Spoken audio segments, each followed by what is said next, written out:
oddly, this weird duo, these same two guys that pushed for the Epstein Transparency Act, Khanna and Thomas Massie, they put together something else to finally do something or try, or at least put people on record for how they stand against this latest aggressive behavior from Pete Hegseth, Donald Trump, and the rest of this administration. Mr. Speaker, another war in the Middle East is not America first. That is why Congressman Massie and I will introduce a bipartisan Iran war powers resolution. America first means Congress first on matters of war and peace. Every member in this body must go on the record about whether we should have another endless war in the Middle East. The American people are sick of billions of dollars going for overseas wars. They want that money for manufacturing jobs here, for health care here, for child care here, for education here.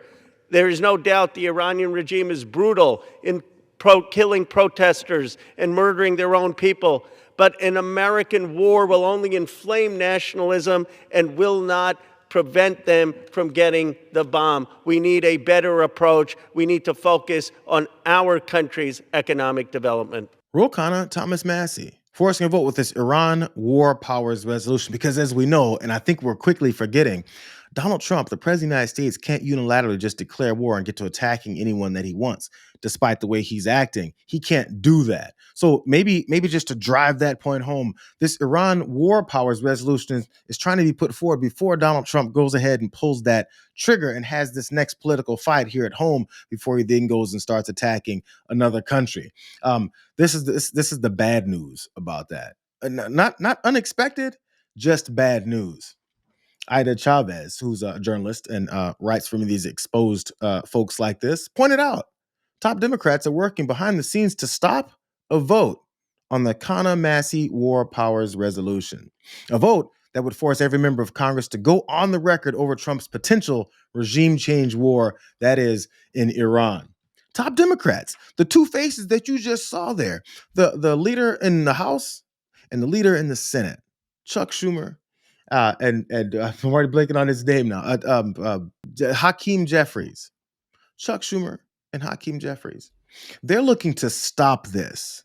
Ida had some details of how they're looking to stop this. Ida Chavez's report says a top Democratic HFAC staffer, multiple sources with direct knowledge tell her deliberately inflated projections of opposition to the bipartisan measure, warning of 20 to 40 Democratic defections as part of a broader effort to dampen momentum and prevent the Iran war powers vote from advancing. So they're just telling people there's tons of Democrats against this from the top of the Democrats.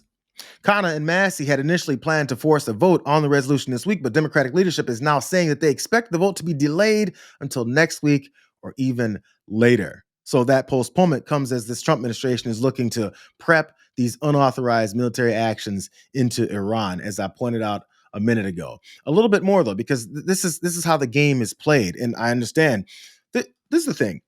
So many progressive leftists, as they like to call folks, I'm not sure always the difference is, but folks that want to move this party past the same old do nothing or accept what Republicans do and act like you're in opposition to it are the ones that are called radicals. But the standard people do stuff like this. So Khanna and Thomas Massie argue that Congress must weigh in before, not after, the U.S. is pulled into this regime change war in the Middle East.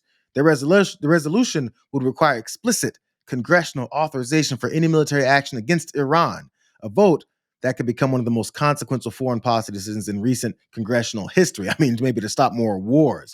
A senior Democratic congressional staffer told her it's pretty clear that Democratic leadership is working to delay or potentially sideline the vote for the Khanna Massie War Powers Resolution.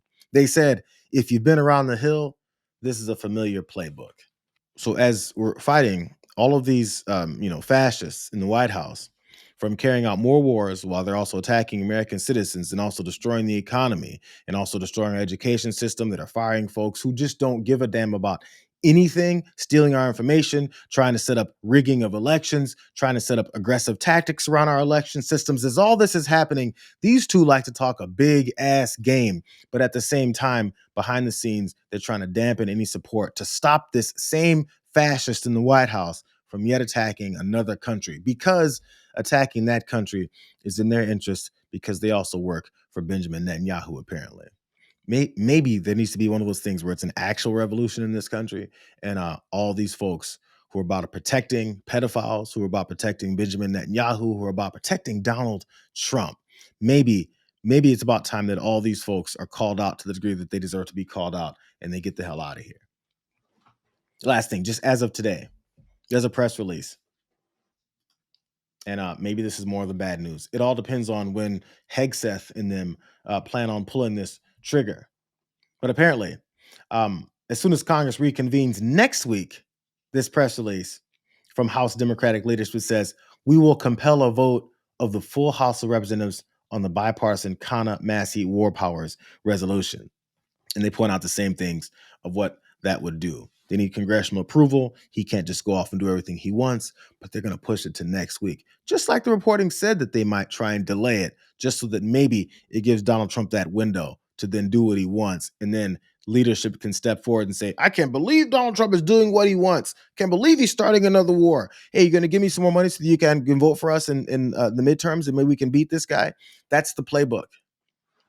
And people who are paying attention are tired of that playbook. They've been tired of that playbook for decades.